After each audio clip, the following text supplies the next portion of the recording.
aside. Should be good.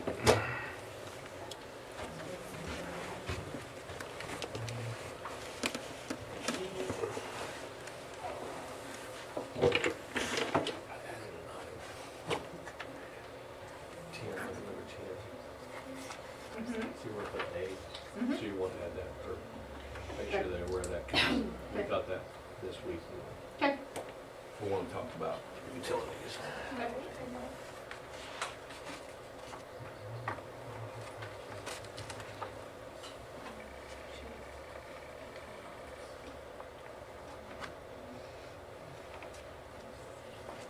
We already warned. Yeah, that's what I got.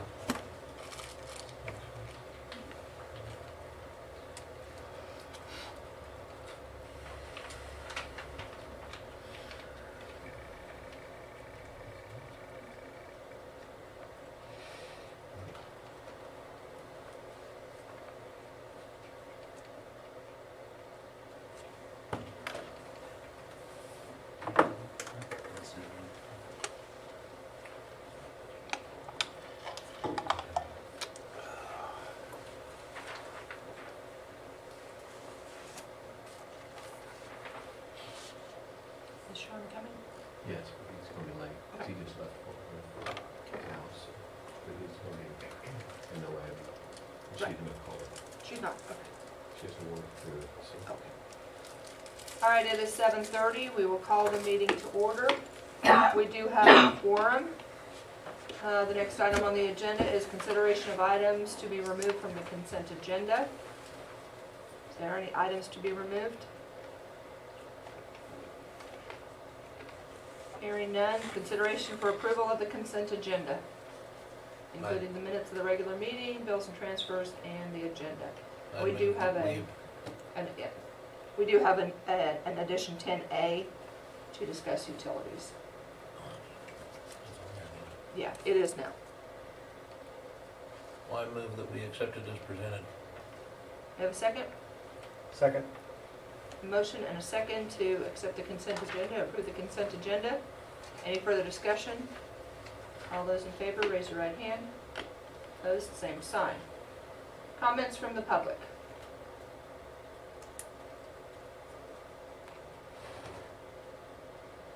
All right, no comments from the public.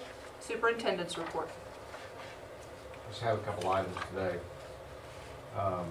As far as anything with COVID and mask updates, there's not an update really, so that's a good thing. There've been 2 or 3 cases in the county in the last couple of weeks, but nothing beyond that.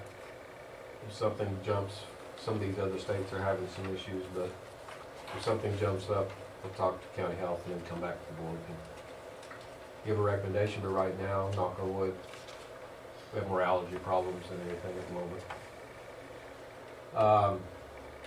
The ESSER funds, you probably, if you keep up with state government, I'm sorry for you that you have to do that, but they've been doing a lot of wrestling around with the idea how to figure out how to use federal funds to cover state expenses, which of course is fairly explicitly explained that they can't do that, so we're going to do it.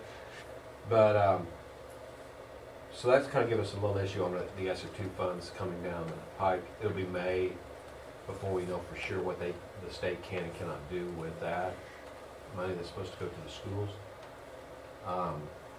Right now we're trying to finish our ESSER 1 funds, which is one reason that is because in the beginning when we had the first bill went through and the funds were given, the ESSER 1 funds were given, that we had 2 years. And we still have 2 years, but we can't collect ESSER 2 funds until we spend all of ESSER 1, so now we're speeding that up a little bit. And their guidelines we were required to follow. The amount of money in ESSER 2 is considerably more than ESSER 1, and ESSER 3 can be more than that. But once again, to spend that money, you have to follow the guidelines, and they're fairly narrow. And so we're working on plans to how we can do that, and that has to be approved by the State Department of Education, State Board of Education, and to spend the ESSER 2. And part of that's just to protect us too. They don't want someone to have a federal audit in 2 or 3 years and come back and say, well, you got to pay that back. And Most people in a small school are gonna come up like $400,000 or something. So we don't mind that so much, but it's just red tape. Here in the next couple of weeks, the administration will get together a little bit and dig down more into some of these ESSER II funds and what some of the schools have had good luck with as far as being possibly approved and not good luck with. Gives us a little guidance, but there are certain ways you can use it for staffing. You can use it for training, different things dealing with students in poverty, which we already do some of that kind of stuff. So we can continue some of that, and even things like still clean air and things like that in your classrooms, which would be possibly things like air conditioning units and things like that. So there's some that are hardware items, that are construction type items that can be approved, and others that are salaried items. But ESSER II is a 2-year program, ESSER III will be a 2-year program, then that's it, they run out. So you can't depend on that as a source of funding for a long period of time. Same thing if the legislature would take and replace general fund money with ESSER money, would they bring back the general fund money in 2 years to replace it back in? So I'm skeptical. So we'll kind of start some work on that next week. The last item I have, I added a little bit late because I about forgot about it, but do you know how much that donation was from Norton Correctional? It's not. There's a check from Norton Correctional. Exactly, it's $20. Yeah. Not We have a small check from Norton Corrections, similar to the last one we had, to money to go towards Eisenhower Elementary Special Education Department. So I guess if we could just approve the funds, it's like $20 or something. So that's the last item I have, unless there's questions on anything. That's not covered later in the meeting, probably. Do we have a motion to approve, or to accept that donation? Jennifer makes a motion to accept that donation from Norton Correctional Facility. Is there a second? Second. Amy seconds. Any further discussion? All those in favor, raise your right hand. Opposed, same sign. Motion carried. All right. The curriculum update. But science. Yes, you need it's ladies science to- this time. There's not a whole lot for us to report at like the lower levels of science. Mr. Rossi told us whatever we wanted to talk about. So last year we came and asked to add 2 new classes to the science department, advanced biology and forensic science. We are on our 2nd semester at that. It is semester classes, so we do switch. So my kids that I had first semester now Ashley has this semester, and we switched most of them. I'd probably say like 90% of them. So far, we've had a lot of positive feedback. Kids seem to really they seem to really enjoy the curriculum. They seem to like to have another science class to take because you have to have 3 to graduate. So it's like more of a fun type science, more practical. And I've had really good feedback for it. For my forensics class, I'm getting my master's in chemistry education. And for my research project that I'm going to present to them this summer is over forensic science education and curriculum, best ways to keep students engaged and understand what I need to teach to send them to the workforce and see like if kids are interested in it. That's kind of what my project is over. And last thing for chemistry 2, because I'm getting my master's, I have talked with Colby Community College and set up the process so that I can offer chemistry 2 for college credit through Colby Community next year. As chemistry. As chemistry 1 for college credit. Yes. Question? And then while we have you here, we both happen to be the prom sponsors as well. And so deepest apologies that you did not get a formal invite to prom this year since there's no meal. But you're more than welcome to come check out our lovely decorations. We probably tracked in some glitter with us tonight. But It's in our hair. the promenade starts at 7, so before or after, please come back, check out the kids' work. They're working really hard. They're doing a really good job. That's it. Thank you, ladies. Thank you. All right, number 8 on the agenda, audit report from Mitch and Miller.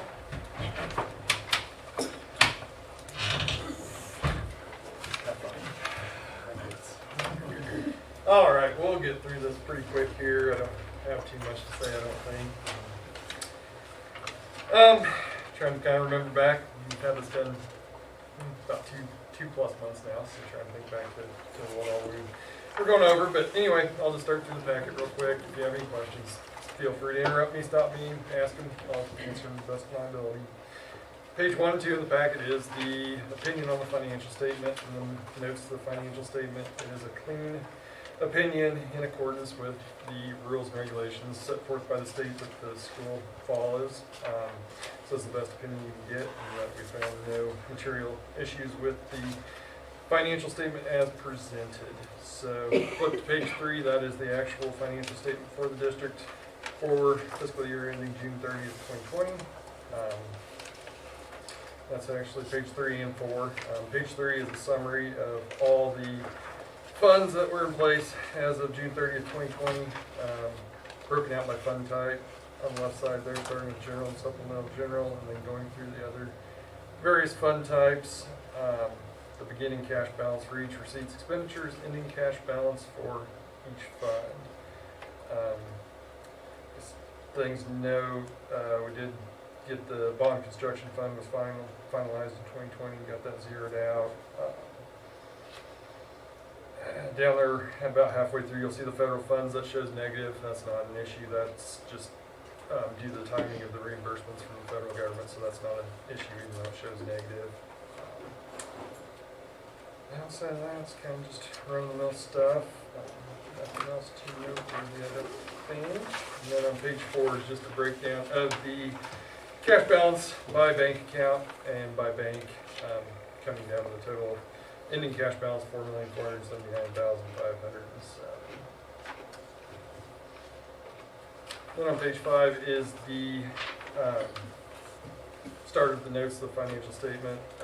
Majority of these is pretty standard, as required by the state to comply with their rules. So note 1 on page 5 and 6 is the summary of the accounting policies, description of the funds the district uses, the types of funds, the accounting policies and the rules followed, budget timing, when it's prepared, when it's published, and there were no budget amendments for 2020.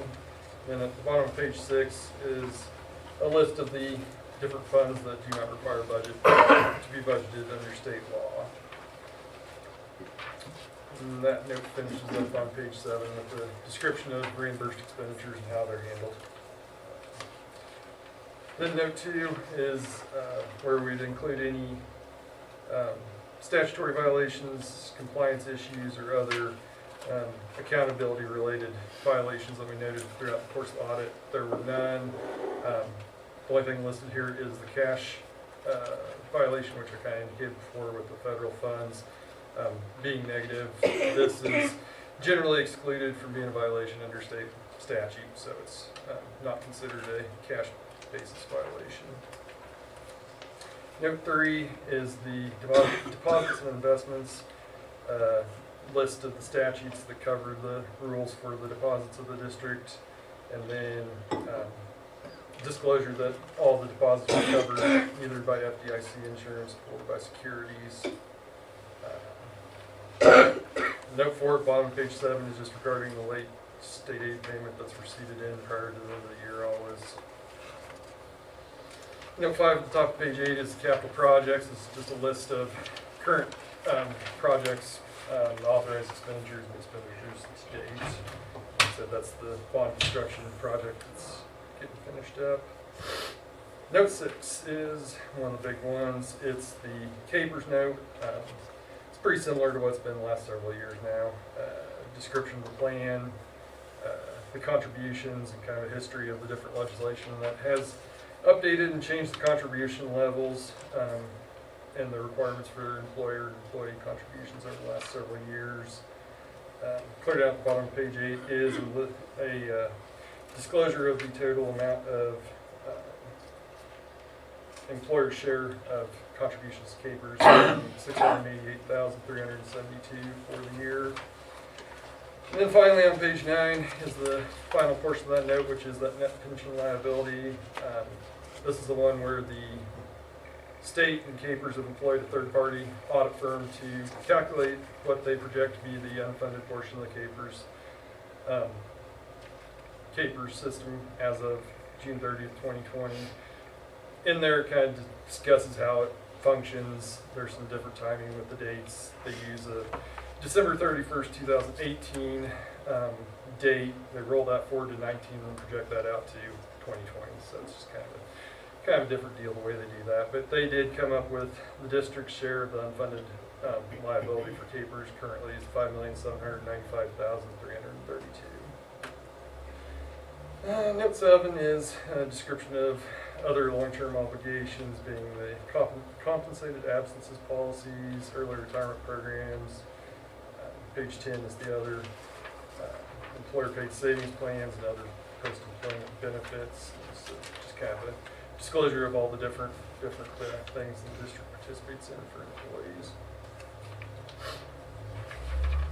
And on page 11, note 8, risk management, just states that we did not note any losses to the district in excess of insurance coverages.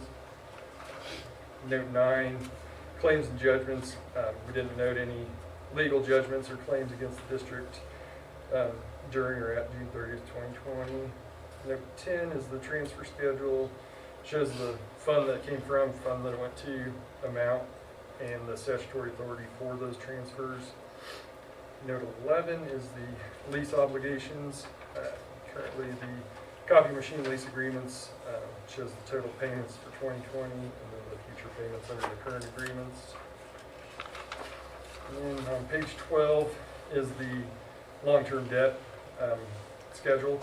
The top portion is the description of the debt, the beginning balance, the current year reductions, and interest paid, and ending balance. Then the bottom portion of that is the future payments on the current outstanding debt, broken out by year for the first 5 years and then 5-year increments to maturity.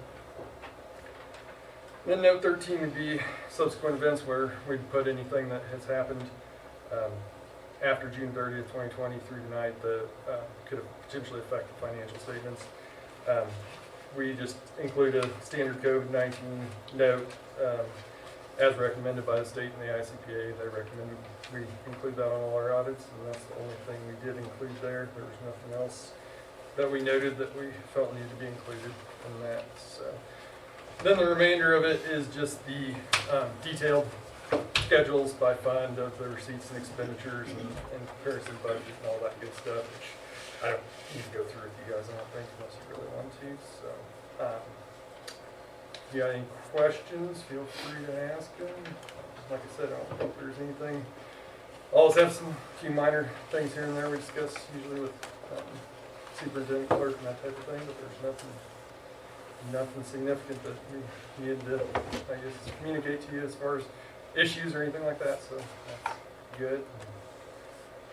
Yes, if you have any questions, holler, or if not, if you're comfortable with the audit, you can accept it and we can get it filed. Get on the other way. Thank you. You're welcome. Is there any questions? We need a motion to approve the audit report. Make a motion to approve the audit report. We have a motion, we have a second. Second? We have a motion and a second. Any further discussion? All those in favor, raise your right hand. Opposed, same sign. Motion carried 6-0. Thank you. Thank guys. you. Thank you. All right, number 9, summer transportation request for athletics. Can I steal the screen? I have a little slideshow. Okay.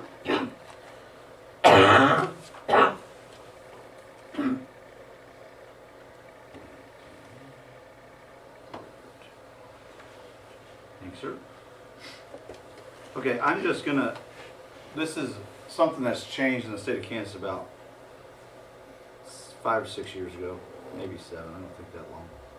But basically, can transportation be provided to school clubs and teams during the summer months.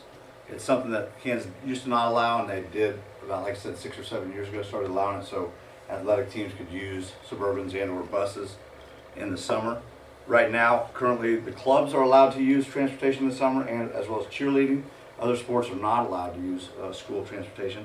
So the big concern with that is safety. Because when we have to go to camps, we have to arrange, you know, either students driving or parents let us use their vehicles. And I'm fortunate enough, most of the time for football, all my coaches go and we have enough drivers most of the time. But usually there's 1 or 2 vehicles that kids have to drive. And it makes me nervous, you know, whenever you have kids drive. We used to go to Hutch, now we only go to Hayes, so it's a little easier. But it's still a concern because, you know, we don't have, a lot of the time it's our personal vehicles, which is fine, but we don't have a ton of room. Most of us have trucks or 5-seaters or something like that, so it's more and more vehicles on the road. So obviously, sometimes we've had parents have to come with us. I know that happens a lot with basketball and volleyball when they go to team camps or stuff, or wrestling. They have to have parents to make sure that they can travel with them.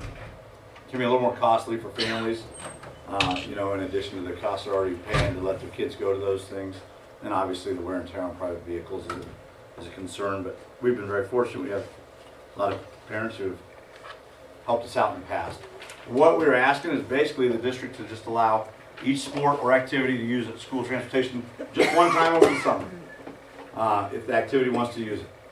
Why? Because usually we have that one camp or something, and here's just actual pictures from camps where other schools in Kansas are allowed, and Nebraska, different places to use their things. That's Goodland, if you can't tell, obviously that's Holcomb. That was the year I think we went to Hutch, and we were the only school that was there that did not allow school vehicles to come down. Boysington, there's Elkhart, McPherson, and then, you know, several. Those are just to name a few: Holcomb, Boysington, Goodland, McPherson, Great Bend, and Elkhart. Allows Suburbans and buses to be used. TMP allows for school transportation. Smith Center allows for Suburbans. I didn't contact every single school in the league, but I sent it out to different schools throughout the state just to get some feedback on it. In order, you know, where we're at, we have to travel a little bit to get somewhere. In Wichita, they're fortunate. They have 7-on-7s and team camps every week their kids can go to. We have to travel to get to those things. In the past, we have hosted 7-on-7 with Smith Center in Phillipsburg, and we'll go to Smith Center one night, and a couple weeks later we go to Phillipsburg, and then they come here. Haven't done it the last couple years, just because, to be honest, they don't throw the ball as much as we do, and they don't find it as useful as we do. So it's hard to find teams to do it. But even like summer league, the basketball teams go to McCook or Hayes, you know, just to be able to get to have opportunities for their athletes. Whereas other places where there's a little more, you know, population density, they don't have to travel very far. We do out here. So that's one thing. Main reasons is first and foremost safety for our athletes. Not as many cars on the road, which, you know, makes a lot easier. And, you know, I've been very fortunate. I have great coaches, great kids, great parents. I haven't had really an incident, but, you know, having to check in their keys and, you know, and to take care of somebody else's private vehicle and sometimes let kids drive it's concerning. It's concerning. And then sometimes, you know, expecting parents to maybe help us do that also. It does make a lot for communication about, hey, everybody has to be, you know, we have to leave a little earlier to make sure everybody's at the right place on time and ready to go. And there's been many times I've got to call or go to somebody's house, hey, we're leaving. Oh yeah, you know, they didn't wake up. And by the way, we're using your car, remember? Oh yeah, we got to go fill it up. Just things like that to make sure that we're able to even to get to places. This would be, you know, before, I've done this before, one other time or two other times, and this year I talked to the volleyball coach, who obviously is not the volleyball coach anymore, and the girls basketball coach. Talked to Doug a little also, and just these are some different instances of what it might look like. I also talked to Kyle and asked, you know, I checked with him first and see as a new guy taking over if it would be a big deal to him, and he didn't seem to think so. And so it kind of rests with you guys as far as that goes. is there any questions you guys have? I just want you to consider this and think about it. The main reason is safety for our kids and getting our kids an opportunity to do something. You know, like I said, we plan to go to Hayes for a teen camp. It'd be really nice just to be able to bust them down there, drop them off, and then there's no risk. Like I said, I would take all the keys anyway. Kids didn't have access to the keys. I just took them all. So it's not like they're going to get out. It's just their vehicles weren't sitting out and weren't left in a college parking lot for a couple days and different things like that. But you guys have any questions for me in regards to this?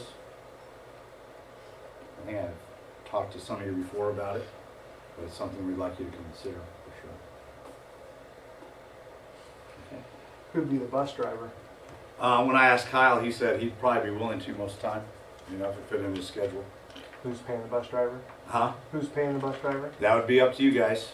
I've heard it after a lot of these schools have done it every which way. I think Holcomb said school pays the bus driver.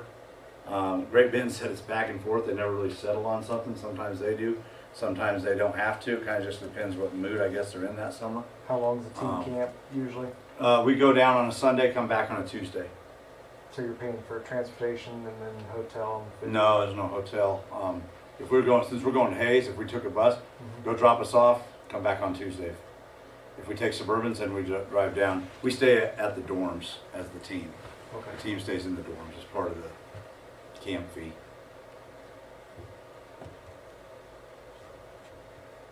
Was it basketball that went to Manhattan or Topeka? They used to go to Lawrence, but I don't know. I talked to him. He said they don't even know. Division Ones aren't really opened up yet, I don't think, as far as what they're going to do this summer with things, because of everything. They're not even taking visits, you know. So I don't know what they're going to do for a team camp yet. He's waiting to see. It's been Manhattan or Lawrence that has been their picks in the past. I think Gothenburg's wrestling's planning on going to Gothenburg this summer. So another place is not too far away. Most places, even though we are far away from a lot of things, we're not going that far to do the team stuff that I know of. Are you guys go once per sport? Is that what you're asking? Yeah, once per sport. We don't, you know, when I talk to the basketball coaches, they go, you know, they Yeah, go 'cause they 4 have weeks, some, yeah. and they said, you know, we don't expect that because that could be a nightmare checking Suburbans in and out. And most of the time, the parents go to watch that. It's the team camps that parents don't go and necessarily watch the whole 2-day thing, 2 or 3 day.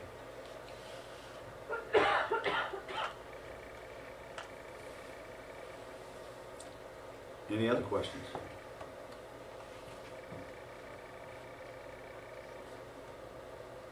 There you go, sir. Thank you. All right.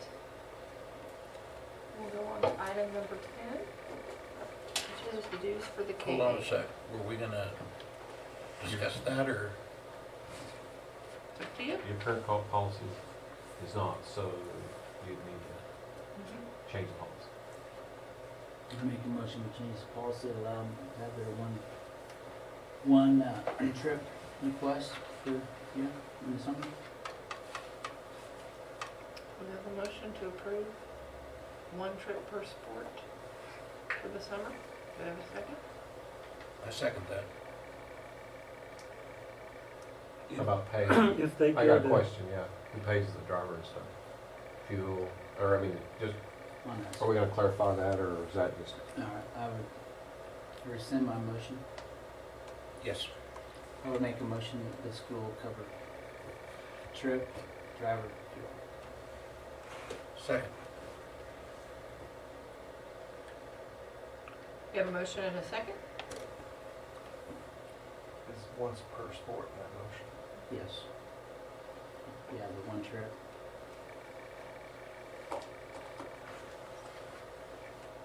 One camp, essentially. Yes. This is multiple trips. Yes. So Technically it could be 2 because you had to go drop. Right. But Right. that would be covered. So are you moving that we do that just for this year, or is that to change the current policy? I don't know how you would change your policy for 1 year. Yeah, once you change, you have to vote to change it back. So yeah, it's changed until you change it back. So, yes.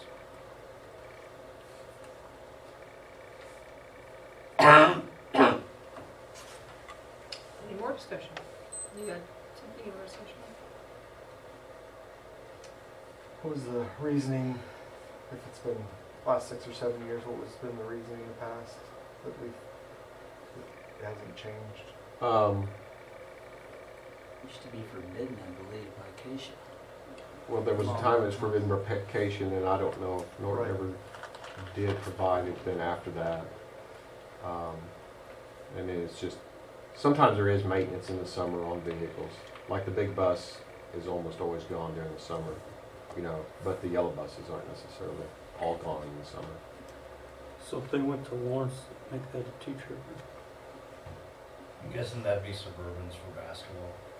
Okay. We take 20-plus kids to football. Probably the only Basketball one with usually takes I don't know about wrestling.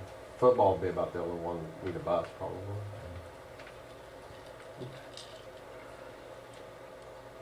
It's just, sometimes that's when maintenance is done on vehicles, and I think that was part of it at one time, so. Would there be any limit on how far to travel? Because we used to always go to Gunnison, Colorado, which is a 12-hour trip, 10-hour trip. Well, I think that'd be We kind of obviously- reaching. But that was, Yeah. that was a really good Mr. fit. Brockman? Maybe past a certain distance, we have to cover the fuel and driver. Your motion's getting big. Sorry, just an idea. Well, when I talked to Kyle, I said we would not expect to be going to Las Vegas or anything, anywhere. That's good, we probably would have. Yeah, but I'm fine with, How about this? put a limit on it. New motion on the new I motion. might have to rescind this. Policy's a page now. You could have a policy that you have to be a distance, it could only be, the school would cover the distance that you could travel in 1 day and back, which would be about an 8-hour trip, or 4 hours away, 4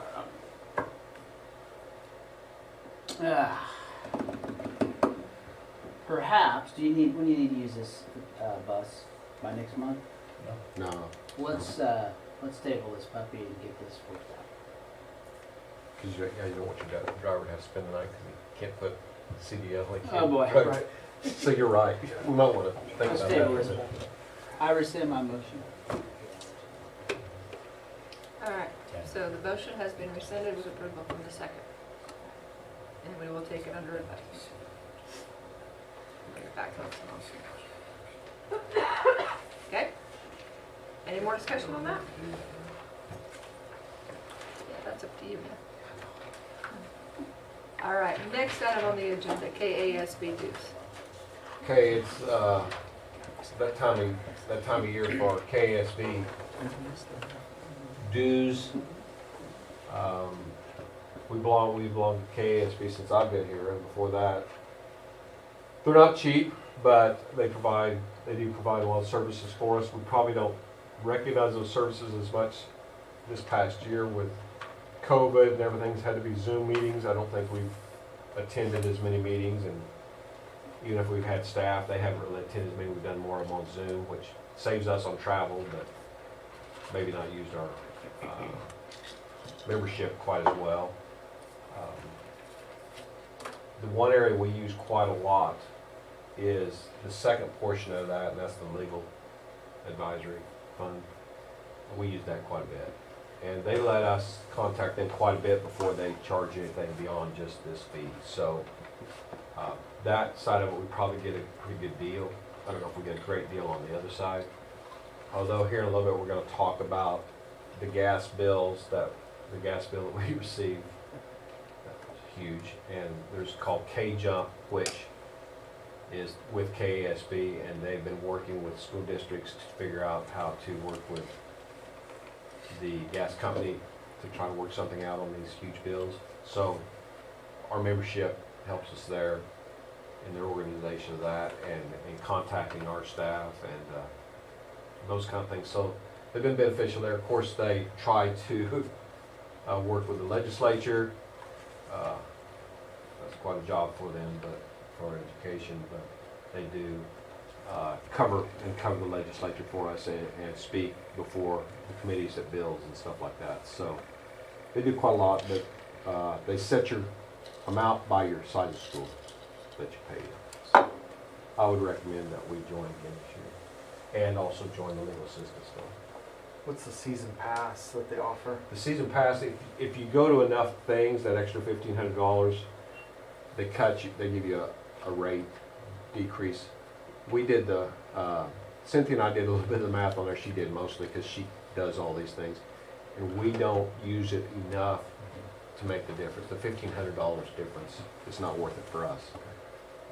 Part of it's just going back to Topeka and all the time, it's just too far for us. So our administration, we just don't, it's a full day, kind of get up early and go and then come back. They're worthwhile sometimes, but we don't go enough of them to make up the season pass. So what is the wishes of the board? Did they go up this year? I don't think so. I think they're the same, pretty close.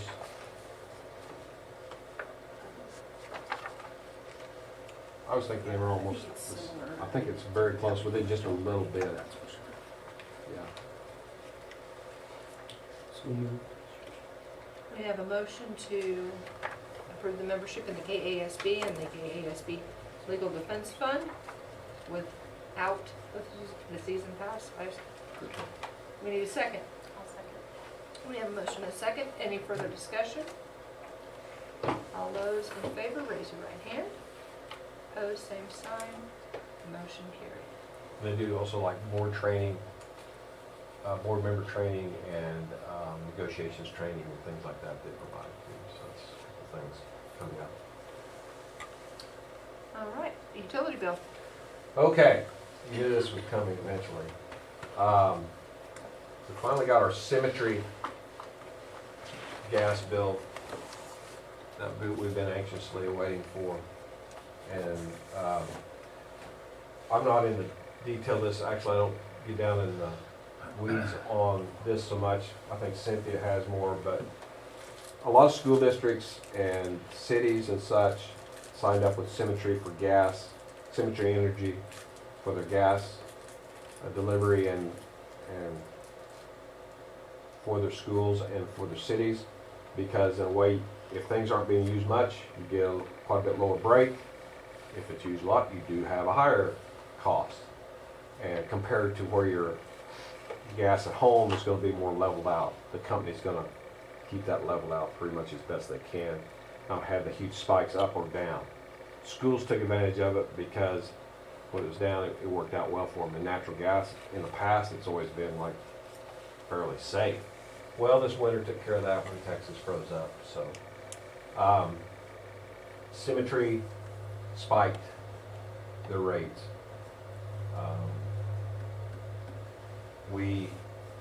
Our last 2 months prior to this bill, our gas was $5,300 and $4,700 in December and January, and our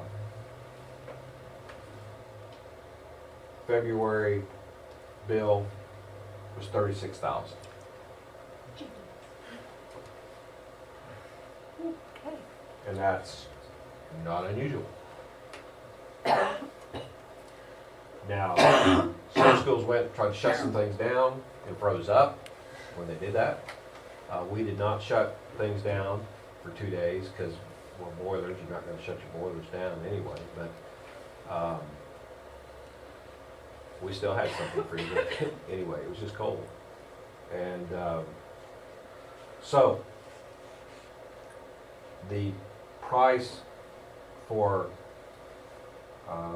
BTU price was, last month it was 2.85 BTU.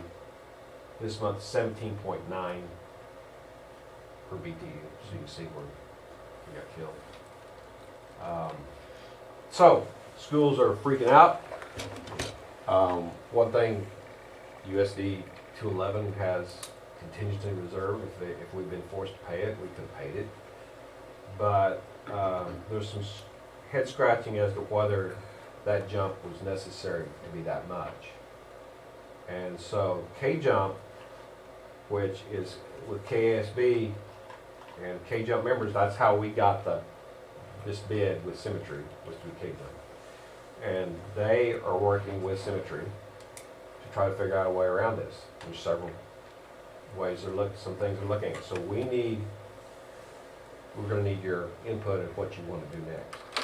So KSB and legal counsel is advised not to pay your bills immediately, and we have not paid that bill. And you did not vote to pay that bill today. They've had some options, and Cynthia's listened in on these, and Friday will be another Zoom meeting on this. But right now, there's 3 options. One option is you can agree with Symmetry and you're gonna repay. If you pay it all, they'll give you a 5% discount. That's a whopping $1,800 on a $36,000 bill. Over 6 months, they'll let you pay it out. Over 6 months, that's $6,000 a month, in addition to your regular amount. Option 2, there is legal action going forward with a firm, Smithman and Zachariah or someone, I don't know. You can pay $400 to join in on this legal action. We pay the minimum, which is $400, because we're fitting that category of student numbers. Big schools could pay $1,000, $1,600. Of course, their bills are going to be even higher than ours, so obviously. If you decide to join in on the legal action, you have to sign up, return they'll have a letter, you sign up and return that, and pay your $400 fee by May 11th, 2021 to get in on this legal coalition. Due dates on our bill are set for April 15th. They have requested from Symmetry to extend that for 30 days until everyone can talk to the board and make a decision on what they want to do. If you make a payment, the state sets a rate of maximum of like 4.57 BTU. It's supposed to be a max under law. If you want to pay that bill, it's $9,488. They don't recommend doing that right now at this time. But that's what that bill would be paying. Some schools are looking at, well, I'll pay what the high state allowed is, at least privately. And they did a poll, Cynthia told me they did a poll online from the districts that were all on there.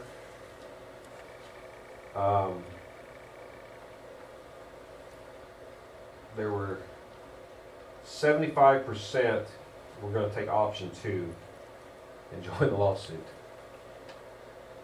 I think only 5% were going to pay in full over the 6 months. Maybe 20% thought they might be going to also use option 1. I don't know. But 75% were not. They're going to join the lawsuit. Now that was a poll, not official, because they hadn't gone to the board. So that was school administration and officials. And some weren't sure what they were going to do yet. So, 36,000.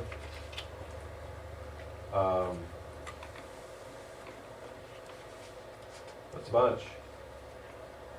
So, just discussion and thoughts, and then input what they would like us, what the board would like to do. Question. Yeah. Who said not to pay the 4.5 max? SAB? KSB kind of leaves up to you, and we're kind of really in a way vague on this to pay that yet, because if you're going to join the lawsuit, you're probably going to want to see where that goes before. But if they get the extent they're planning, I think that they're going to get the 30-day extension, so you wouldn't have to pay it yet by the 15th. We would not have to pay it by the 15th. Is it a class action, like they could have? I don't know. To tell you the truth, they're going to get something, a pretty good chunk, because they wouldn't do it. But I have no idea how much. What was March's bill?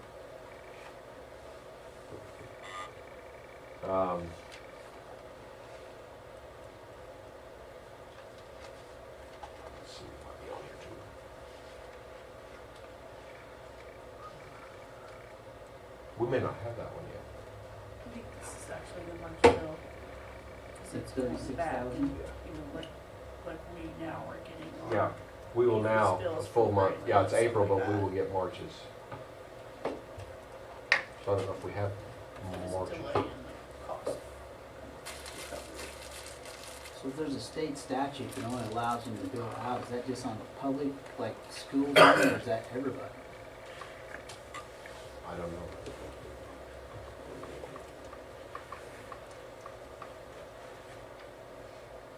I would take it the company felt that they could charge whatever. I don't know what the agreement, K-Jump agreement was. We've always been in it since before I got here.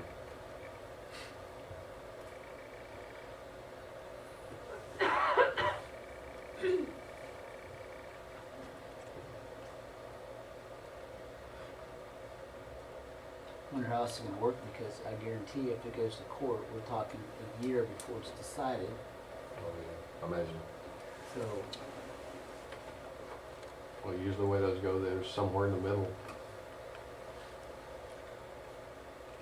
Probably you're gonna have to pay something, but probably not.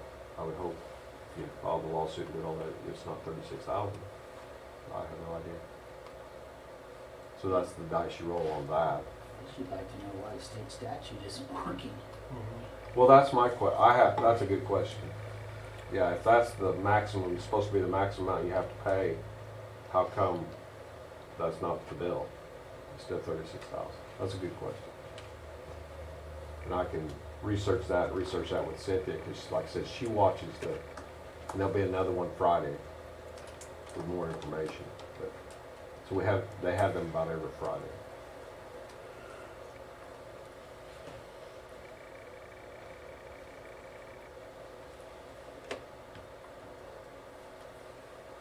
So without all the information, how do we tell you how to proceed is the problem. Well, you don't have to decide yet today, because the next board meeting is the May 10th. We just have to send it in then the 11th.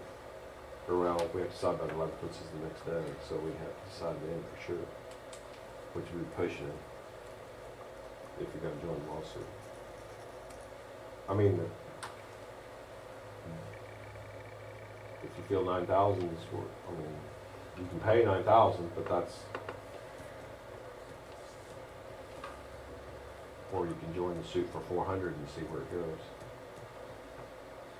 We might as well wait. We ought to really research that statute, have our own legal counsel, figure out why that's not. And if they're having a Zoom meeting every Friday, a lot can happen in 3 different meetings. Yeah, because the two sides are gonna wiggle around on it a little bit too, over the next couple of months. I would prefer to wait until there's more information.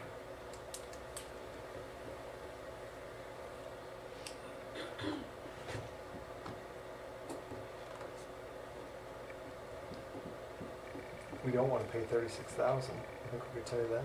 Yeah, Does that help? yeah, I kinda figured that one.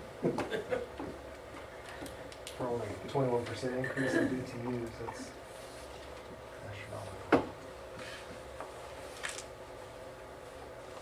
So do we want to wait till we have more information? Can you work on getting us information then? I can try to do that. See, the only thing I don't know is on the 9,000. Cynthia just said she didn't think we should pay that yet, so Okay. that's what she told me, so. Any other ideas? Anything else on this topic? Alright, we'll move on to bus purchase, or a route bus.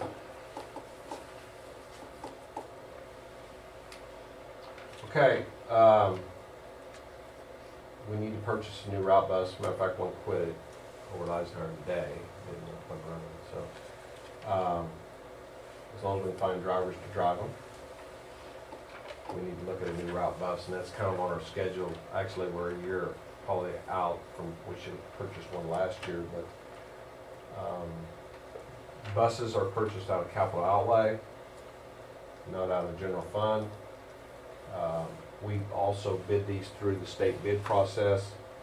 So basically we fill out what we want. Two companies, Kansas Truck and Midwest Transit, bid those buses with what you want on them.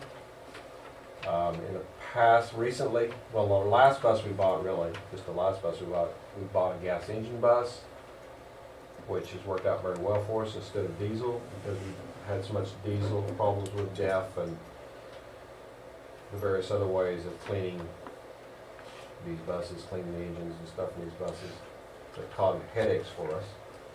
So we need a 65 passenger bus. We bid it with a gas engine. The other things that we need, the cameras that we need, we always put on our buses for student, if there's student issues on the bus. A little heavier axles, a little heavier, as heavy as you can get them anymore because we're on country roads. They're not as heavy as they used to be, of course, but they're a little bit heavier. So the bid sheet on these, Midwest Transit, $88,057 was, the bids are always really close because they know to get them close. But they had more things that were standard on theirs. You had to add them on for Kansas Truck equipment. The other thing that's not on the bid with these two are that Midwest will send someone out. If you got a problem, they have a guy on the road. So he can come out, read the computer, and tell you what your issue is. And possibly fix it too, hopefully. Also, then, if you do have to take a bus to Midwest Transit, it's to Salina. If you go to Kansas Truck, they don't send a guy out. So if you want them to look at it, you got to take it to Wichita. So it's 5 hours down, 5 hours back. Someone to drive the bus, someone to follow them and bring them back. And then go get it and bring it back. So right there is a savings for Norton because we're so far away. Down in central Kansas, it wouldn't matter. But for us, it's a big deal. So that's why, another reason Midwest is better for us. Plus the bid was right there. So that's my recommendation, 65 passenger gas bus from Midwest Transit, 88057. Do we have a recommendation? Do we have a motion?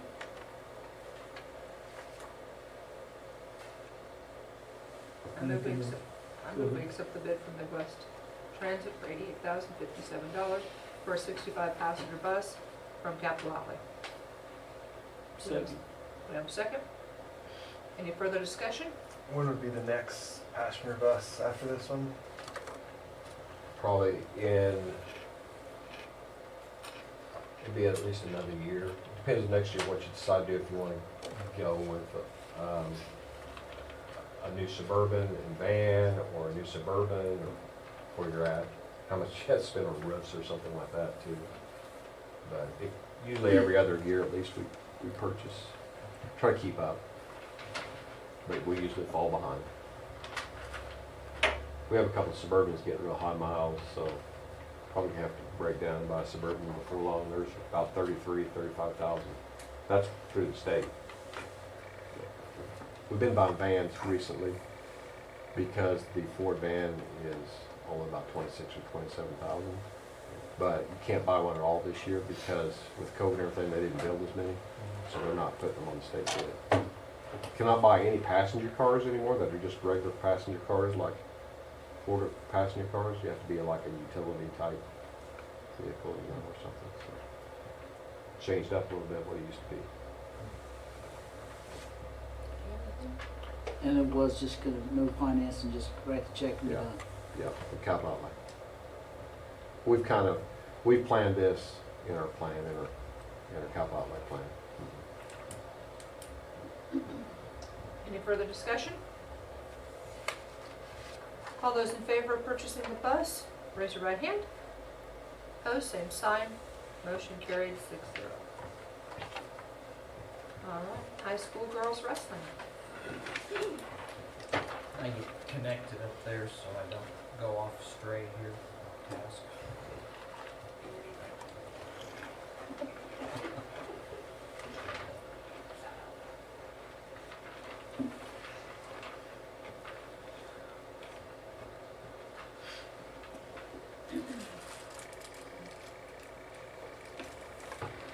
Okay, some of this information, I'm here to talk to you about girls wrestling in the state. Is changing the way they allow us to have girls in wrestling. This is the last year that they could have wrestled on the boys teams. Next year, they're not allowed to wrestle on boys teams. So this presents a unique situation for school boards around the state. This is, since they can't wrestle on the boys team, then we either have to start a girls team or we have to say, sorry girls, you can't wrestle. So I'm here to encourage you to allow them to continue to wrestle, and we have a pretty good setup. So some of this I've taken off of the kasb website and is not as pertinent to what I want to talk to you about, but it's pretty good, some stats. So what we were looking at, girls wrestling has been growing like crazy in the past, since 2013, as you can kind of see by some of these numbers right here. In 2013, there was only 8,000 athletes. And this is just high school participation, not like some of you are aware of USA Wrestling through kids wrestling, but this is just in the high schools.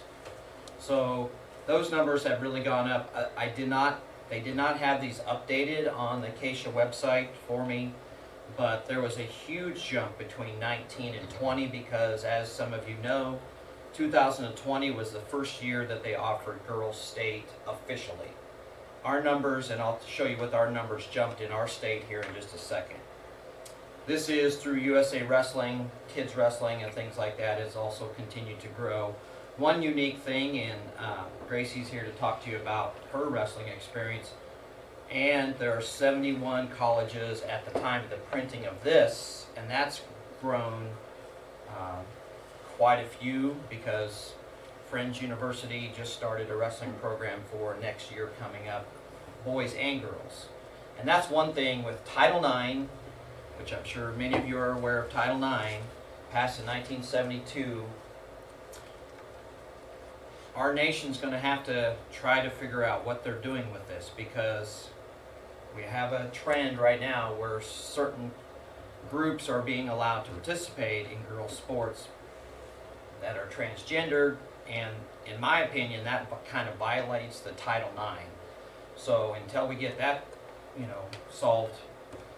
But our state legislature just passed some stuff this week, as I'm sure you're aware of as well, that is going to help out school districts with that, and kasb. So there are some, these are the original 6 states that had girls wrestling. I'll just kind of fly through some of this. You can kind of see how it's growing.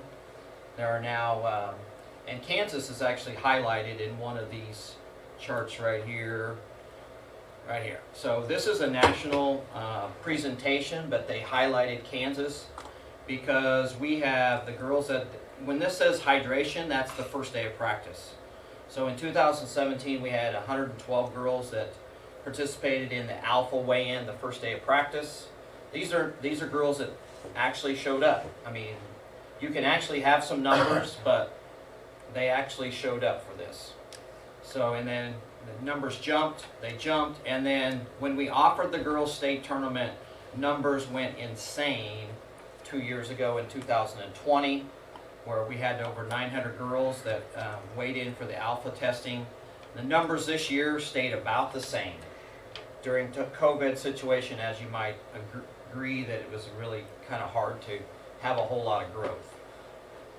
Here is some of our girls at the regional tournament that they got to participate in. And these numbers are kind of staggering when I looked at them. And these are back from 2017, and this was what was on the kasb website. This is just Kansas participation. Girls in the spring and the fall, there is average of about 16,000 girls who participate in sports.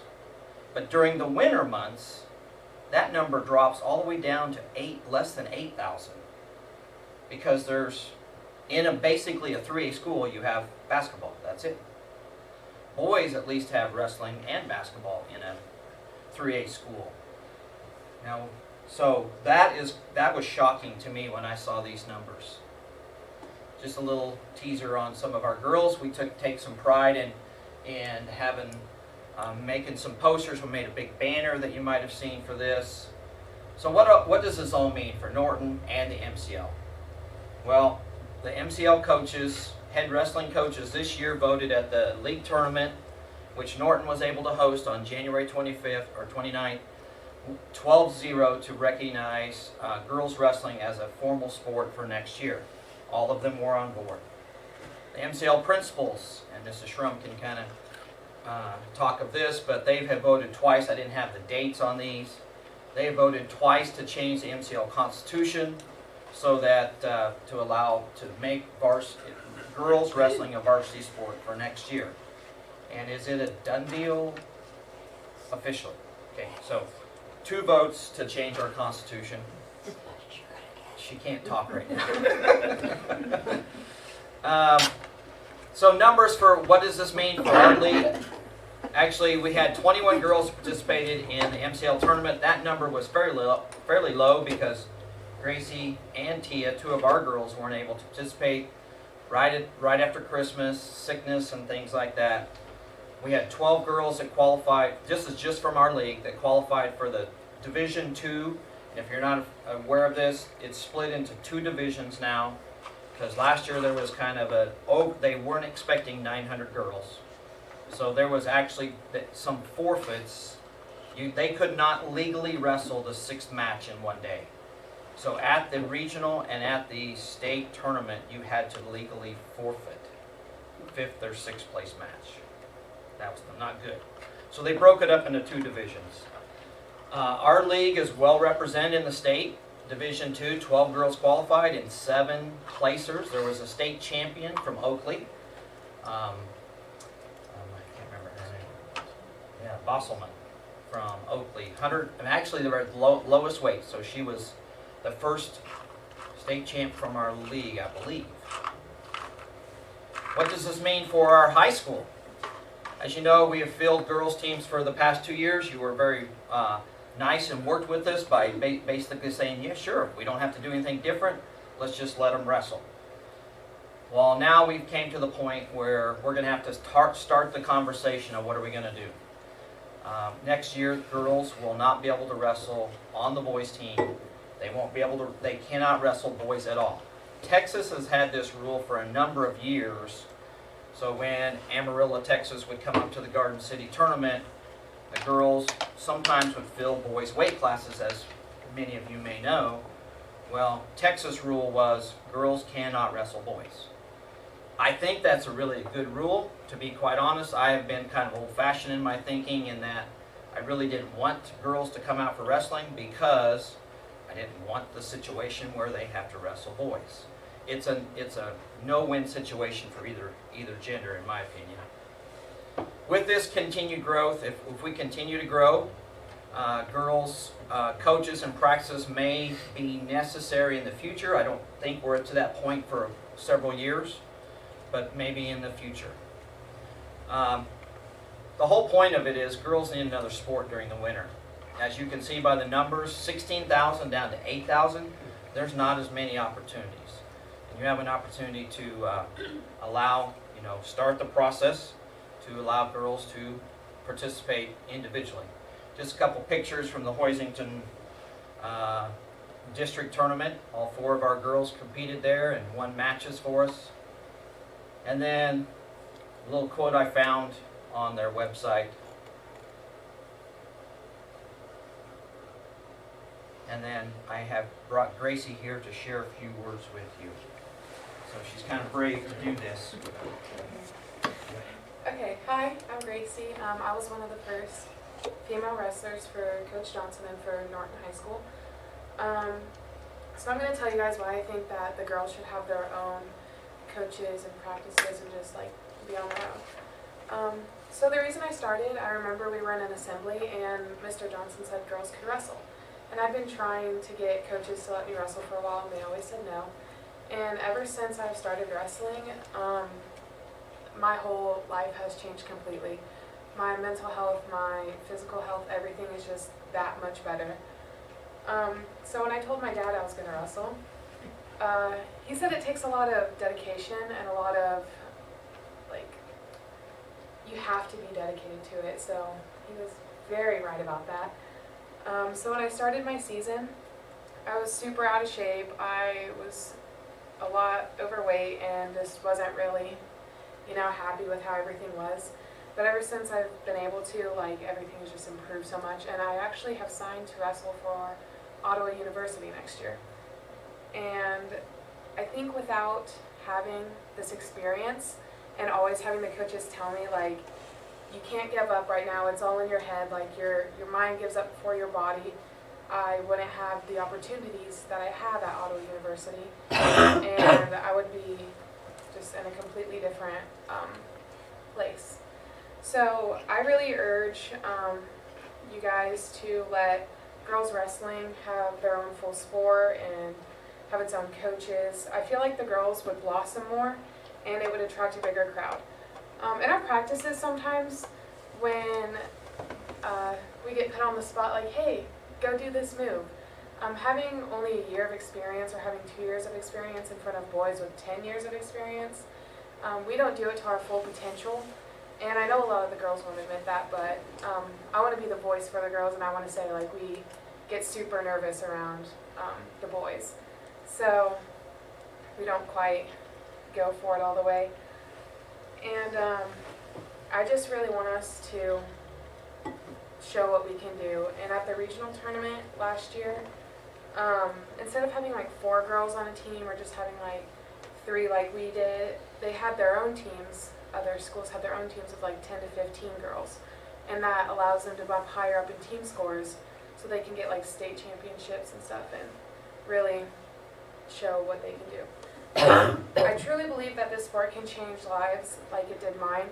My determination, my willpower, my strength, and my mind power have grown crazy since I have started, and I really want to help other people change their lives like I did. And there's a comparison picture. Congratulations. Good luck. Thank you very much.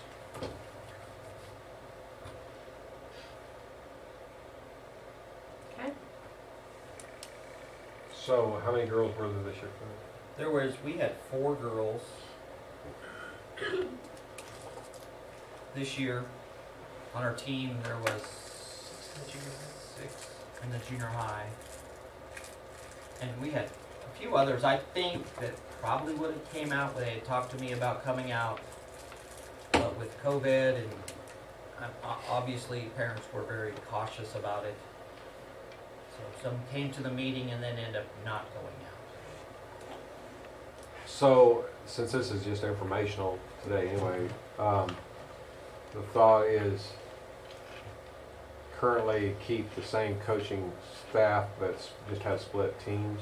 Is that what we're looking at for right now? Yeah, I think we're in a situation where we have a very large wrestling room, nice facilities. Not every school has that large of a wrestling room. We probably would dedicate a couple coaches to the girls team and some for the boys team. With our numbers this year, unfortunately we had really low numbers for the boys as well. So it was so much easier to kind of keep them separated. I think maybe down the road, I don't think we're going to we won't, what's nice about the way we've done it, we had 4 coaches, we didn't have, you don't have to add a coaching salary. We had gradually bought a few wrestling uniforms for the girls, actually for the guys too, you don't have to just wear the singlet. So we had purchased a few of those in advance, knowing that there was a possibility we would have girls coming out. So the startup expenses are already covered. There is no expense to the school, in my opinion. I really think that we probably will need eventually probably to have a girl wrestling coach on staff. That's what some other schools have done. With the coaching staff being up in ages as attrition happens, I think that we should probably consider that in the long run. And it all depends on how many girls we're going to have too. In my opinion, I really don't want to get into the girls going one direction, the boys going another direction. That I told you that from the very beginning. I want to be like a track meet. You both go to the same location, and what more and more schools are doing this. Unfortunately, probably the girls varsity team kind of gets thrown into the same gym with the JV. So you have the varsity squad wrestled in one gym, and then the JV and the girls in another gym. So that's what it is right now. I mean, it may change in the future. So your thought currently is like, kind of like track, Yeah. kind of go the same thing, You would go kind to of the- combined, yeah. kind of, for cross country. Now, if we did attend a one girls and JV tournament at Phillipsburg this year because it was really close. Some of these other teams, Hoxie and Ellis, they have gone different places, and right now I don't think we want to get into doing that. How many, do we have equal girls and boys sports number now? We still have tennis. If you don't count wrestling as a separate sport. Well, depends on how you're gonna count it. Well, I mean, I guess boys could go out for cheerleading if they wanted to, and boys could go out for dance if they wanted to, I suppose. I don't know. We've never really had anybody interested for a while in those things. I'd have to sit and count it up. I was just gonna, and this is not what coach is advocating at the moment. It's like, I just want to also remind the board too, is down the road, think about, because we did not add softball and baseball a few years ago. So always keep that in mind, adding, if it ends up adding a sport. If we already have any, now we have, Title IX, we probably need an equal number of activities, boys and girls, because of Title IX. But just keep that in mind down the road if you would go to add an activity, which I think it's fine as an activity that we shut down a couple, which was baseball and softball, so they would still been equal, but before you add something. That would be separate, and that's not what he's advocating at this time, but if the numbers got bigger, that might turn into a situation. I think we're probably several years away. Yeah, from that's that, quite possible. If that happens, so. Yeah. I hope it happens, but I think you can still do it with the staff that you have. Your girls do it, you mentioned the girls have tennis. Yeah, You don't have yeah. boys tennis. and Yeah, we don't have We boys have boys tennis. golf, but we've had girls, like we almost have as many girl golfers out this year as we do boy golfers. Playing boys. Playing Yeah. boys. The only thing that is really different about this is you already have Keisha that said girls cannot go out for boys on the boys team. That's Yeah. the difference. Because girls can play boys golf, but they can't. I would hate to see us not put in girls wrestling, you know. And as far as the schedule is concerned, if you're going with what Coach Johnson is advocating right now, you know, the Jared Durham's gonna have to have a girls section. We put that in the last 2 years. It's gonna grow. You know, if we keep on the Nebraska doesn't have those, that's gonna cause a little bit of a scheduling issue. But, you know, that's something that between the AD and the superintendent can make that decision as far as what you're going to allow them to schedule and not schedule, you know. I would not just put on the schedule that I'm gonna take a trip to, I don't know, Topeka for wrestling, even for the boys, without checking if it's gonna be something way out of the ordinary of what we've done in the past. But I'm just here today to kind of start the whole Yeah, process and start the absolutely. discussion, so. Yep. Because next year we'll be here before you know it. We want to have a plan. And since in the past, what do we call it? I mean, we did it, but we did, it's not, now, it was not a sanctioned sport, or what are you trying to say? It actually became sanctioned officially in 2020. So they hosted the last 2 years have been official girls wrestling. We came to you guys 2 years ago and asked if they could go to the regional tournament, and you gave us permission to do that. I don't know that we came to you this year to do it, because you told us we could last year, and we had even more this year. So I guess what I'm saying is there an official action we have to take to participate in girls wrestling at this school? as far as Keisha's concerned, we have it. Say that again. We have it? Yeah, as far as Keisha's concerned, in order to be included, every year I have to make a report. Basically says, okay, we're going to participate in golf and wrestling and track and cross country, etc.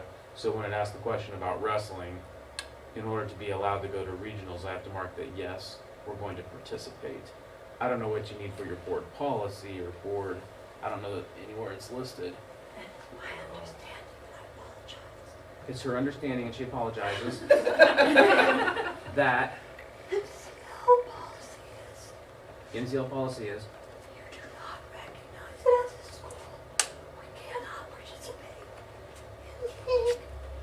if our school does not recognize that as sport, we cannot participate in league tournaments. In the league wrestling tournament, yeah. Actually, you kind of have the best of both worlds, because we already are doing it. So we're already doing it. The And- difference is gonna be they can't wrestle boys. Right. That's the change. That's the only change. We're already And doing it. we didn't allow them to do it this year. There was a couple times last year that some of our girls ended up wrestling boys, and that's no fun. No, it's not. And in the junior high this year, I think one girl wrestled one boy, and then after that, they strictly wrestled girls because there's enough around that we didn't have to worry about that. And it was becoming more prevalent this year. I noticed when we go to a tournament, they would ask, "Hey, do you have girls? There's this many girls coming. We're going to put some girls brackets together." So the tournaments that we do go to is becoming more prevalent that they have girls divisions. And it's coming through the kids wrestling club too. It's more and more.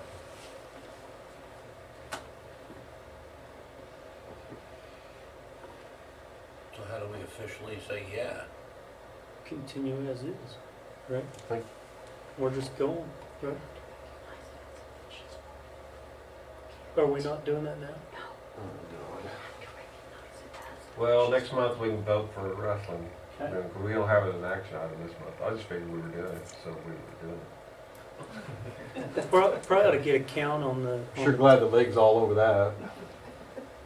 Probably ought to get a count on the sport, on the gender sport, on girls' sports and the boys' sports. Is that right? Would that be a good idea? You're Or thinking just- we're violating Title IX if we don't, is that what you're saying? So far. Well, if we So- enter it, might have to put in a boys' sport. So far, Title IX has not been strictly enforced at the high school level. I don't know, you're gonna run into a lot of trouble if you're staying close, but, I mean, if you had a way huge gap, like 2 girls' sports and 9 boys' sports, I mean, something. There's 2 tiers to Title IX. Same number of sports, or the same number of athletes on your campus. So where, like, college football has 120 athletes, you literally have to start like 3 or 4 girls' sports to make up the difference. That's what hurts. That's why a lot of men's gymnastics, men's swimming and diving, men's wrestling teams were dropped after after Title IX. Okay. So it was intended to be a good law, a good bill, but it had the reverse effect. So we'll bring it back next month and then vote. But, I mean, we're doing it. What your decision time will come down to is if you end up with split coaches and going different directions. Now you're probably gonna hear from some softball people about that time. But I think we've been doing it and it's been working really well because we're all going to the same place. So it's not been an extra expense.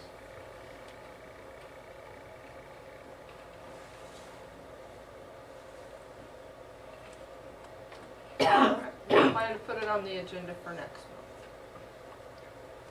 Next, thank you very much. Thank you. Good luck, Gracie. Thank you. Next month's agenda's already long. We haven't got to. All right, summer school plans, Mr. Roy. Okay, I'll be brief. Want to present to you summer school options again. We're going to run it the same way we did the years past, not last year, but years past, as far as going 2 weeks after school and then 2 weeks prior to the school year starting.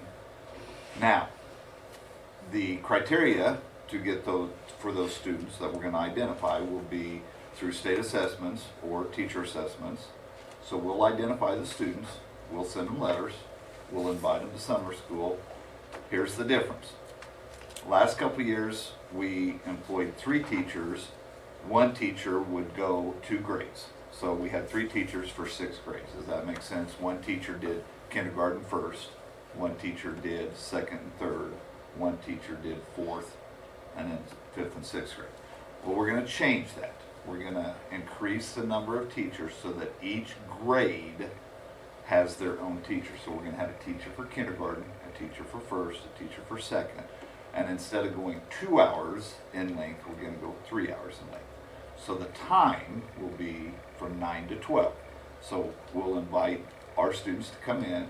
We'll have a kindergarten teacher with her kids. We'll have a first grade teacher, second grade teacher, and there won't be any switching. So we went from 3 teachers to 6 teachers, and we doubled the expenses, but we're using ESSER monies for that. So it's not coming out of the general fund. This is what the ESSER money is able to provide for us, is because with the COVID issue, with us shutting school down the way we did last year, we see that we need to be a little more intense with our instruction. So we're going to go more hours during that time, and the teachers will be with just 1 grade level. Okay, so that's the down and dirty. Now what I'm going to do is I'm going to pass it out, and the specifics of who the teachers are will be on here, and what we're going to pay them. And I've given this to you each year and stuff, and we can pass that around. And I think we can pass that around and stuff. And then the back 2 pages are the letters that go to the parents, and then what we'll put in the newsletter. So you can kind of see who the teachers are, and I've visited with all the teachers already and what they're going to get paid. And you know, we'll start 2 weeks as soon as school's out. We'll start 2 weeks. We'll take a break for the summer and then start back in August 2nd, I believe. Is that the date? August 2nd, is that what I said? Yep, to the 13th. We'll do the second 2-week session, and we'll be ready to roll with it. So it's really a good deal, guys. And we have the ESSER monies that we can do that, that we can provide that this year. So that total down there is twice as much as what we've done in the past. You know, but we went from 6 teachers to, we went from 3 to 6 teachers. But you have 7 grades, kindergarten, first, second, third. Okay, the 5th and 6th grade will be combined. Got it. Okay. Good catch, Dina, and I didn't explain that. The Okay. 5th and 6th grade, usually the numbers are lower. Okay. Usually the 6th graders don't want to come to summer school, especially the second session, because they're going into 7th grade. So the 5th and 6th grade will be combined. Good catch, I didn't explain that. Okay, so I believe, Mr. Wilson, is this a motion that we need to have for approval of summer school? You don't know the kid number? It'll be around 60 to 70, Sean. It always has been. We'll send out 100 to 120, 30 letters, and we'll get back around 50 to 60, 60 to 70. We may get more this year. And with that said, the lower the grade, kindergarten first, are usually the higher the participation. Does that make sense? And stuff. So, but if we get 50 to 60, we consider that pretty good. Monday through Friday? Monday through Friday, yes. If they're going to noon, is lunch provided? No, we will not provide lunch, but we'll provide snacks for them. Okay. We won't go. We're going to get them out of there before lunch and stuff. Well, I just didn't know if that the whole year's food program well, would extend you know, into summer that's school. yeah, you know, Michael, that's a good question, and we thought about, do we want to start doing that? Because a lot of these kids are maybe part of some of our backpack program Yeah, or they stuff are. like And, that. But you know, last year we had the summer program where we were feeding them, Yeah, you know, and right. stuff. But that was free. I don't think we have that option this year. Actually, during the closed school year part, Do and we? the summer program is at the church. Oh, yeah, the summer program at the church, they're going to do that They've extended the school program through September. through September. I wasn't planning on it, but we were going to provide snacks for them. If that's something you want me to pursue, we can. We're going to have employees paid to do that, because that would be kitchen staff that would be doing that. Right. Would that come out of the same fund? Yeah, it could, Jamie, it could. I believe. Couldn't it, Mr. Wilson, ESSER monies pay for that? I don't know, I guess maybe I should. I'm not sure. I guess if the lunches were free, if ESSER funds would cover the cook, I mean, would that be I don't know. Something we We'll want to have to consider. see. Okay. Then we'd have to communicate with the plans they have, With the church. with the church, because Oh. they're going to be doing it. because they usually take it over, so. Yeah, they did. They have in the past, they past, have. except for last year. Yeah, They've they always didn't do done one it. last year with everything shut down. It's been one of those things where up until last year, I kind of stayed away from providing the lunch because of the extra personnel and people like that, because the Methodist Church brought that program. Well, I don't know if it's the Methodist Church, but that's where they serve it down, and we didn't want to conflict with them. But if you want me to pursue that, we can. It's just a matter of, this is my educational program. I wasn't planning on the meal part of it and stuff. So, but if you want me to, we can sure look into that. I'm actually on the Live Well Norton Mm-hmm. group that does that, and that's funded with federal dollars. So that, I actually wrote that down, maybe to work with Kids Cafe to Mm-hmm. try to get them to bring it up to our school, and that would be, an easy, that way the school wouldn't actually have to worry about it at Yeah. all, I don't think. Yeah, the Kids Cafe, because it's always been out of the Methodist Church. Right, they've been doing it, yeah. Good. Well, that's good. Yeah. All right, we need a motion to approve the additional staff and the summer school plans. I move that we accept the summer school proposal 2021 as presented. What is that an hour, Mr. Roy? We have a second to the Second. first. What is that an hour? Thank you. Is that how you figured that an hour? It's, Gina can tell you, I can give you, what they do is she takes their annual salary and bases over the number of days of instruction that we're providing, and that's how she comes up with that. And so some of those who get paid more are because they're the more tenured teachers based on experience. Is that right, Gina? Correct. That's about it in a nutshell. She takes their salary and then prorates it against the number of days. So that's where she gets that. Make We have- sense? Do we have a second? I didn't get a second. We need a second on the motion to approve the summer school plans. I'll second it. Any more discussion? All those in favor, raise your right hand. Opposed, same sign. Motion carried 5-1. All right. Seeking bids for roof work. Okay, over spring break, when we had some storms and such through that time, we started getting a lot of leaks, unfortunately. We had some guttering issues already at Stoll Gym, and we had water running down the walls there, which is not a good place for a leak with a wood floor. And we also had a little bit at the concession area, once again coming because it came down the walls inside there. We had a little bit of a problem between the high school, junior high area where the trash bunks are there. So in that area, we need some work done on that. And then we found a little more recently a big issue at East Campus, above the entry area, not on the gym itself, thank goodness, but in that entry area and then up and down the stairs on each side, that needs some attention. So I called High Plains Roofing. They've done a lot of work for us, and I had him come look at it and see what he thought needed to be done. He took a look at clear up on top of Stoll, said yes, the new gutter we could do new, because part of it was leaking between guttering and the wall. It was coming on the top, it was leaking down in between and going down the wall inside. But he said, yeah, we could go back a few feet and fix that, but that's kind of a short-term solution. Then when you do need to go ahead and do the roof, which I don't know when the last time it was done, but it says then you're going to tear it all out and go again. So he recommended go ahead, let's do the roof, which is a big area. It's not cheap. While they're there, go ahead and do the roof, do the guttering and such at Stoll. The work that we needed done at the high school, junior high, we really needed them to do some gravel and back splash type stuff that we need done there that attaches onto one of the roofs that they have done for us and keep the warranty on that roof. It's a good idea to have them do it. That protects the warranty on that roof because it'll have to be blended together. So that one's not a huge deal, but needs to be completed. And then East Campus, I had him come back and check, and it's a mess. They got up on top of the roof at East Campus. Luckily, they didn't just fall through, but it's in bad shape.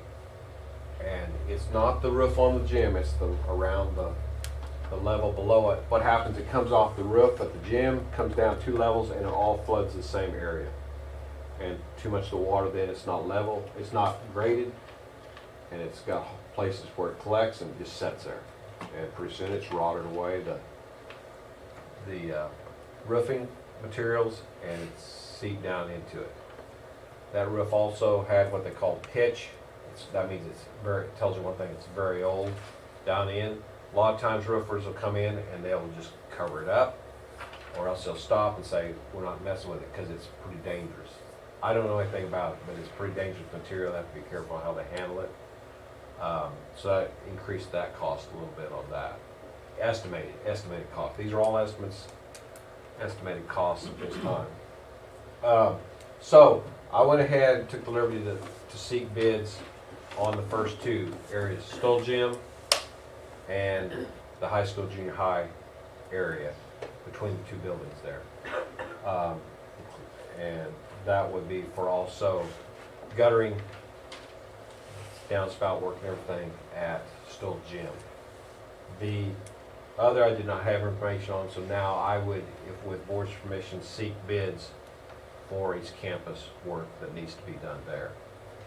And put out the general information. They can come in, measure it, check it, and get us a bid if someone wanted to do that. Then at the next opportunity, we could open the bids, look at the bids, and determine if that's what we want to do. We have to do some at East Campus. We really need to do the other. Just our roof project. Part of it we would normally just do $50,000 to $100,000 at a time. I'm going to guess this is going to be in the range more of $150,000 total, which would come from capital outlay.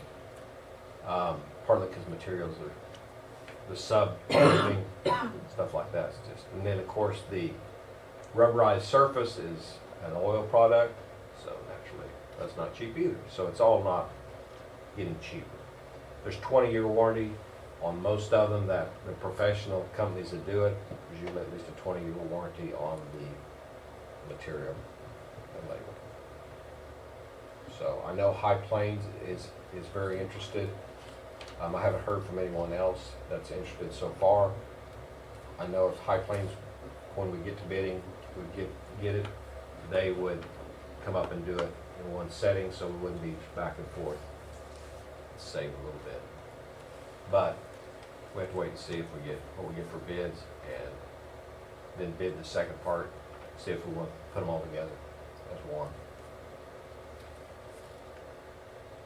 So all I need really is permission to go ahead and bid East Campus, and it's, if you want to accept bids on the other 2, I can tell we decided not to bid it. We decided not to do it as well. It's in one.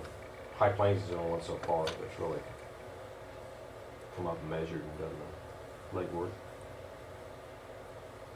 Where are they at? Hayes. There's Roof Masters and High Plains. Those are the 2 big companies that do the most commercial type roof work. What about that extra money that's in that bond deal? There's like 800,000. Is that got earmarked or anything? They're in 800,000. According to his deal, there's some unspent money in that. Just I don't think so.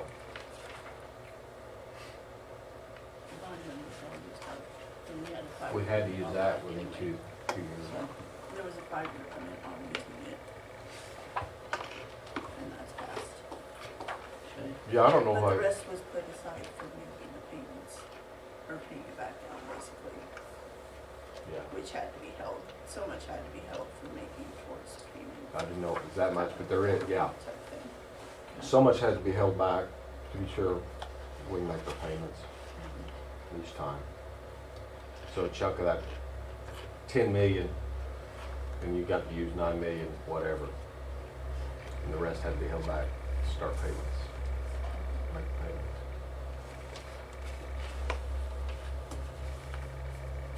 The wishes of the board?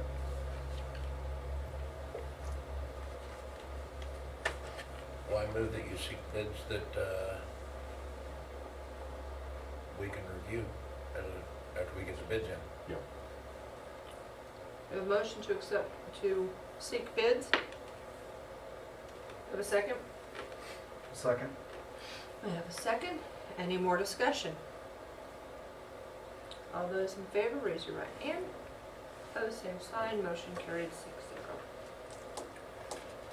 Item 15, driver's education.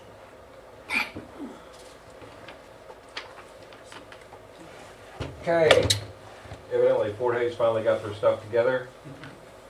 So we're gonna be able to teach driver education this year. They got certified or whatever they needed to do. We recommend that we do offer driver education this summer, local kasb Rockman instructors.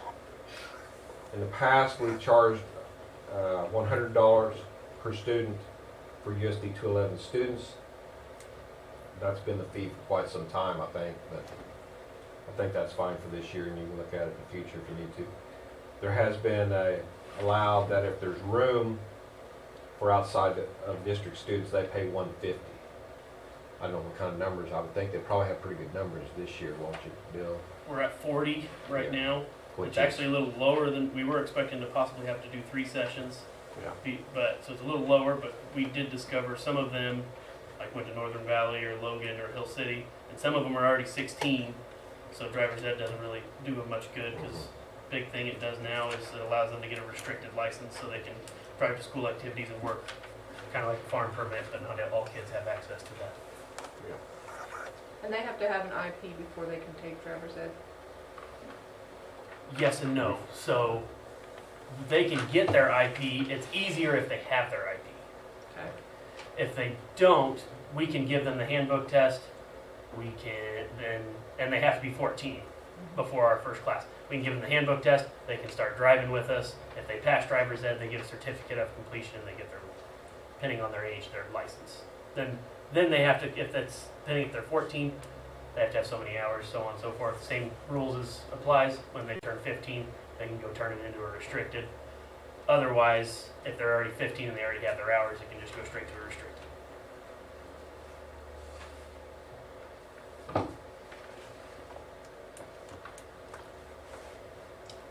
All right, do we have a motion to approve the program? Or do we want to change the rates? We good with the rates? I don't think we need to change the rates. I don't think this year we can. I'll make the motion to approve the program and the rates for the summer. We have a motion, do we have a second? Second? We have a second. Any further discussion? All those in favor, raise your right hand. Opposed, same sign. Motion carried 6-0. Thank you. It's a lot better than Question. driving. Quick comment. If you guys do ever need to change the rates, we have to have a lot of it turned in by April 16th. So if you ever want to change the rates, could we have it noted that it needs to be done in March so that we're taking in, we've been taking in checks for about a month now. Yeah, normally we would cover this action in March. Okay. This year's just. I just wanted to double check. Thank you. Thank you. Very glad. All right. Our next agenda item is reports from board members, and I will say our meeting is tomorrow morning. Okay. The NCK SEC board meeting on Monday, March 15th. Preliminary results are showing all districts as substantially compliant for federal file review. Report will be out mid-April to superintendents. Mr. Topol attended the KASAE Winter Conference in Topeka. Mrs. Rhea and Mrs. Grieving attended virtually. Caps were due March 1st. Were submitted February 24th. Medicaid replacement window closed March 8th. Mrs. Rhea and Mrs. Grieving attended Tiny K and KIC meetings. Mrs. Rhea and Mrs. Grieving and Mr. Topol attended the Region 8 in Concordia. Additional recent events include school psych meeting, new teacher meeting, new para orientation. Mrs. Rhea, Mrs. Grieving, and Mrs. Whitney will be attending a federal fiscal Zoom session in the afternoon of March 30 through the 31st. Mr. Tobel updated the board with the current level of reserves and the ASO update, and the next meeting will be next Monday, April 19th at 7:30. EDC. We met March 29th. PDC points to be approved on item number 18. Just said they were attached. I'm not sure I got them on there. I couldn't find them. I have to find them too. But our next meeting will be at the end of May. Okay, thank you very much. Can I add something for curriculum? Mm-hmm. I read just today in the KASB news brief that the legislature did pass that civics test must be passed So the civics test you have to pass to be eligible for to graduation. be able to graduate. Next year will be a practice run. Next year seniors get off lucky, it's a practice run. Following year, gotta pass it to graduate. So, just a Following year. I just read this just today. Is this word for word? Yes. Believe nothing. I think you get the sign or anything. Do you not get this the same time every year? Every year. This is Start twice. swimming. Maybe allergy related. Very much allergy.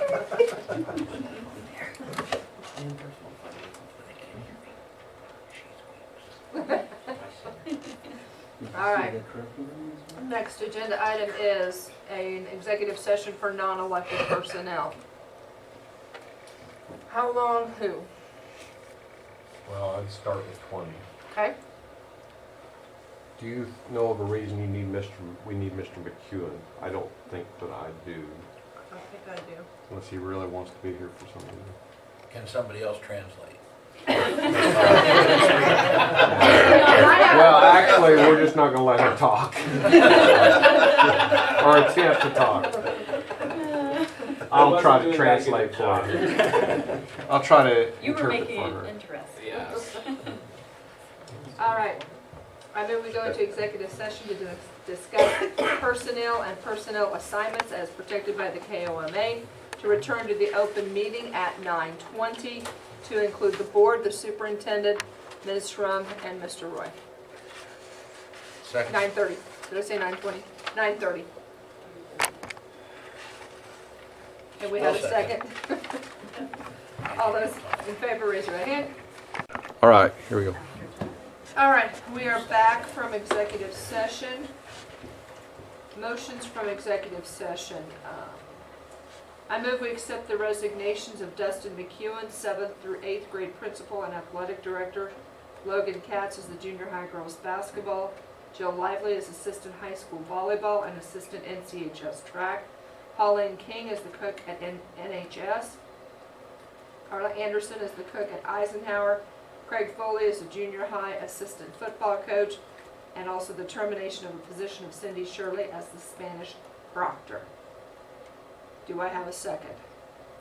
Second. I have a motion and a second. Discussion. All those in favor, raise your right hand.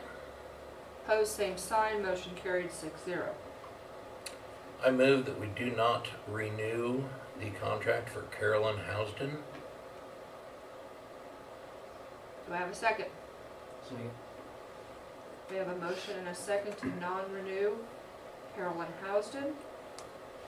Any discussion? All those- Craig did. All those in favor, raise your right hand. Opposed, same sign. Motion carried 6-0.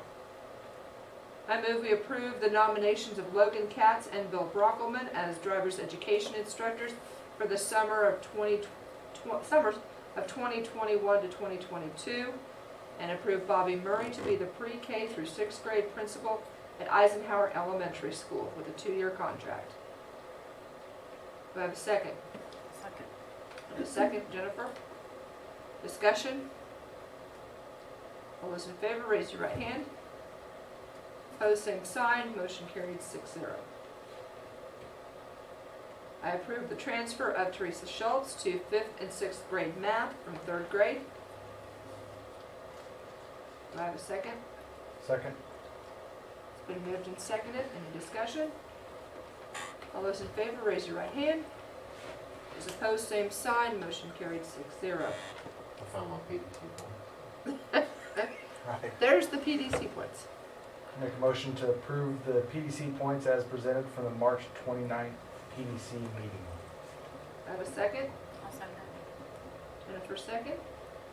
Any discussion? All in favor, raise your right hand. Opposed, same sign. Motion carried. Anything else? Meeting is adjourned. Thank you all for coming and waiting. Camera off. I barely got it on.